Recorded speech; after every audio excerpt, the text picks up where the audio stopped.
रक्षा सहयोग में संपन्न किए गए महत्वपूर्ण समझौते का हम स्वागत करते हैं। अब उसका नतीजा ये है कि इंडिया की जो आर्मी है वो श्रीलंका में एंट्री लेने वाली है। तो एक तरीके से ये सबसे बड़ा डिफेंस पैक्ट होगा। और ये जो डिफेंस पैक्ट या डिफेंस टाइज स्ट्रेंथन होने की बात है, ये भी for the very first time Sri Lanka and India के बीच देखने को मिल रहा है। ऐसा क्यों है? किसने ये बात बढ़ाई है और क्यों बढ़ाई है? India's leadership has started working and showing their power in a way कि वो जहाँ पे जाते हैं जाके पहले पैसे लगाते हैं। बासी साहब, भारत में तो बड़े चर्चे हो रहे हैं नरेंद्र मोदी के दौरे श्रीलंका के हवाले से। मोदी श्रीलंका को भी उस जगह पर ले आया कि जहां पर श्रीलंका भी इंडिया से अपने रिलेशंस बनाने के लिए जो है वो भागा फिर रहा है। क्योंकि ये जो नए सदर आए हैं दिशा नायक, ये जब सितंबर में पिछले साल इनका इलेक्शन हुआ, आपको पता है ना कि कितने क्राइसिस से गुजरा। फाइनेंशियल बैंक्रप्सी भी डिक्लेयर की श्रीलंका ने, उस वक्त भारत ने काफ़ी मदद की। I think that impression has changed. और जिस अंदाज से, उसकी वजह ये है ना, उसकी वजह ये है कि उनको पता चल गया कि there is no other country other than India and China which can invest here. तो मैं इंडिया के प्राइम मिनिस्टर का ये वो विजिट था जिस पर जैसा सेरेमोनियल वेलकम उनको दिया गया, इससे पहले कहा जा रहा है कि किसी को भी आज तक श्रीलंका ने। तो आपने ये देखा छोटा सा क्लिप, भारत की सेना श्रीलंका में अब तैनात होगी और भारत और श्रीलंका के बीच ये डिफेंस के क्षेत्र में अब तक का सबसे बड़ा एक प्रकार से संधि है। आप देखेंगे किस तरीके से भारत ने श्रीलंका में दोबारा एक अपनी बहुत महत्वपूर्ण जगह बनाई है और चीन का कितना प्रभाव था उसको मद्देनजर रखते हुए ये बहुत बड़ा एक हमारे लिए एक बहुत बड़ा सुनहरा अवसर है। और मोदी जी का किस तरीके से ग्रैंड वेलकम किया श्रीलंका ने, ऐसा आज तक वहां पर किसी का भी नहीं हुआ है ग्रैंड वेलकम। पहले पूरा वीडियो देखते हैं, वीडियो की बात करते हैं इस टॉपिक पर डिटेल बात। प्लीज चैनल को सब्सक्राइब करेगा। मैं मिलता हूँ वीडियो के लास्ट का। श्रीलंका का विजिट कितना सिग्निफिकेंट था और ये कैसा रहा, जरा इस पे बात कर लेते हैं। क्योंकि इंडिया के प्राइम मिनिस्टर का ये वो विजिट था जिस पर जैसा सेरेमोनियल वेलकम उनको दिया गया, इससे पहले कहा जा रहा है कि किसी को भी आज तक श्रीलंका ने ऐसा वेलकम नहीं दिया था, जैसा वेलकम, जिस तरीके से वेलकम नरेंद्र मोदी को उन्होंने किया है। ऐसा क्यों है? और ये जो डिफेंस पैक्ट या डिफेंस टाइज स्ट्रेंथन होने की बात है, ये भी for the very first time Sri Lanka and India के बीच देखने को मिल रहा है। ऐसा क्यों है? लेकिन हम स्टार्ट करते हैं वहां से कि जहां पर हमें पता ये चलता है कि इंडिया के प्राइम मिनिस्टर नरेंद्र मोदी साहब को श्रीलंका का दी हाईएस्ट सिविलियन अवार्ड दिया गया है। ये आप देख रहे हैं जी, ये प्रेसिडेंट अनुरा कुमारा नरेंद्र मोदी साहब को दी हाईएस्ट सिविलियन अवार्ड दे रहे हैं। और ये उन्होंने कहा है कि हम ये समझते हैं कि नरेंद्र मोदी डिजर्व करते हैं, उनसे ज्यादा कोई डिजर्व नहीं करता ये वाला अवार्ड, और इसलिए उन्होंने ये अवार्ड जो है दी हाईएस्ट सिविलियन अवार्ड दिया। अब देखिए, बात यह है कि ये कोई पहला अवार्ड तो है नहीं मोदी साहब के लिए।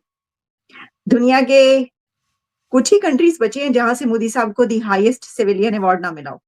मतलब सऊदी अरेबिया ने दी हाईएस्ट सिविलियन अवार्ड दिया मोदी साहब को, यूएई ने अपना अवार्ड हाईएस्ट अवार्ड दिया, रशिया ने हाईएस्ट अवार्ड दिया, यूक्रेन ने, वो जिधर भी जाते हैं ना मोदी साहब वहां से उनको मिलता ही मिलता है दी हाईएस्ट सिविलियन अवार्ड। तो उनके अवार्ड तो इतने इकट्ठे हो चुके हैं। लेकिन श्रीलंका में जो मैं ये बात कर रही हूँ वो इसलिए कि ये बात की जा रही है कि ये जो विजिट है ये बहुत ज्यादा सिग्निफिकेंट है। इसकी वजह यह है कि एक तो इसमें जो डिफेंस टाइज की बात की गई है, डिफेंस पैक्ट जो है, वैसे तो 9 से ज्यादा एमओयू साइन हुए हैं, जिसमें इंडिया और श्रीलंका के बीच जो एमओयू साइन हुए हैं उसमें जो बल्कि यूनाइटेड अरब एमिरेट्स के साथ भी जो है कोऑपरेशन में, डेवलपमेंट में, एनर्जी हब में जो है वो साइन हुए हैं, तीनों कंट्रीज के जो हुए हैं। उसमें जो इंफ्रास्ट्रक्चर है उसके ऊपर, एनर्जी पर, एनर्जी सेक्टर में, और डिफेंस सेक्टर में मिनिस्ट्री ऑफ हेल्थ जो है उसने की है, वेलफेयर सेक्टर में, हेल्थ सेक्टर में, MOU on pharmaceutical cooperation between Indian and Sri Lanka का जो कमीशन है इसके ऊपर वो, और बहुत सारे ऐसे हमें नजर आ रहे हैं. इनॉग्रेशन ऑफ रेलवे ट्रैक दोनों जो के बीच जो है, launch of construction of signalling system of railway line, और फिर ground breaking ceremony of Sampur solar power project. India's leadership has started working and showing their power in a way कि वो जहाँ पे जाते हैं जाके पहले पैसे लगाते हैं और फिर उनसे डिमांड करते हैं.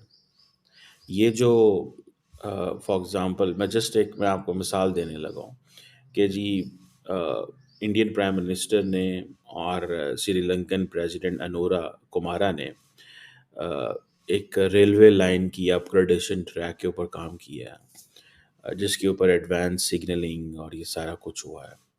तो ये सारी बात है, this is the money which has come from India. और अगर आप देखें कि जिस अंदाज से नरेंद्र मोदी को श्रीलंका ने वेलकम किया है, तो वो जो इम्प्रेशन था माजी में कि शायद श्रीलंका की जो नई गवर्नमेंट है, ये जो मौजूदा गवर्नमेंट आई है, ये शायद क्रिटिकल है इंडिया की, I think that impression has changed. और जिस अंदाज से उसकी वजह ये है ना, उसकी वजह यह है कि उनको पता चल गया कि there is no other country other than India and China which can invest here. तो मैं अभी चाइना फैक्टर तो डिस्कस नहीं करूँगा इस सारी सिचुएशन में, वो मैं सेपरेटली रखता हूँ उसको. बहरहाल ये जो प्रोजेक्ट है, ये जो विज़िट है मोदी साहब का, ये बड़ा इंटरेस्टिंग है. ये इंटरेस्टिंग किस सेंस में है कि मोदी साहब ने एक तो ज़ाहिर बात है MOUs वगैरह साइन किए, वो सारे एग्रीमेंट्स भी किए हैं, प्रोजेक्ट्स भी, रेलवे वाला project, construction of signalling system जो है, फिर उसके बाद एक सोलर पावर प्रोजेक्ट है, और इस तरह के बहुत सारे और चीज़ें हैं जो एक वो जिसे कहते हैं ना 5000 रिलीजियस इंस्टीट्यूशंस जो हैं. अब देखें, ये होती है मोदी साहब की गेम, ये है कि वो 5000 रिलीजियस इंस्टीट्यूशन जो हैं उनको रूफटॉप सोलर सिस्टम देंगे. ठीक है ना जी. यहाँ से आप अंदाज़ा लगाएं, ये जो मोदी साहब ने लफ्ज़ बोला है ना कि we are connected with Sri Lanka by curry cuisine cricket and history. ये हिस्ट्री मैंने खुद डाला है, लेकिन उन्होंने करी कुजीन एंड क्रिकेट कहा था. उसकी वजह ये है, हिस्ट्री अगर मैं कहूँ तो ज़ाहिर बात है वो दैट वोंट बी रॉन्ग. ठीक है जी. अब मिसाल के तौर पे मोदी साहब, तो दोस्तों ये वीडियो यहाँ पर होता है खत्म. आपने देखा किस तरीके से बात हो रही थी श्रीलंका के साथ, ऐतिहासिक जो हमारे डील हुई है रक्षा के क्षेत्र में, और रक्षा के क्षेत्र के साथ साथ श्रीलंका में हमारी सेना जाएगी. हालांकि श्रीलंका में हमारी सेना, बहुत पुरानी बात याद आती है जब राजीव गांधी प्रधानमंत्री थे और श्रीलंका बहुत ही क्राइसिस से गुजर रहा था, और श्रीलंका में भारतीय सेना गई थी, जिसके बाद हमारी काफी हंसी उड़ी थी इनडायरेक्टली दुनिया भर में, क्योंकि हमारे भारतीय सैनिक बहुत ज्यादा वहां पर उनको प्रॉब्लम्स फेस करनी पड़ेगी थी, और गोरिल्ला वॉर की वजह से हमारे भारतीय सैनिकों की जान भी गई थी, और भारतीय सैनिकों ने बहुत सारे वहां पर जो स्पेशली हिंदू नागरिक हैं उनको मारा था. ऑब्वियसली जो हिंदू वहां पर फाइट कर रहे थे, आपको पता है एक पूरा जो तमिल टाइगर्स और ये सब चीजें आपको पढ़नी पड़ेगी और बहुत सारी चीजें हैं, उसके ही कारण राजीव गांधी की हत्या हुई थी. आप समझ सकते हो, तमिल टाइगर ग्रुप्स ने राजीव गांधी को मारा था किस तरीके से प्लान करके, साथ ही साथ श्रीलंका के राष्ट्रपति को मारा था. उन्होंने बदला बहुत, मतलब उनके जैसा मुझे नहीं लगता किसी ने बदला लिया होगा. प्रधानमंत्री,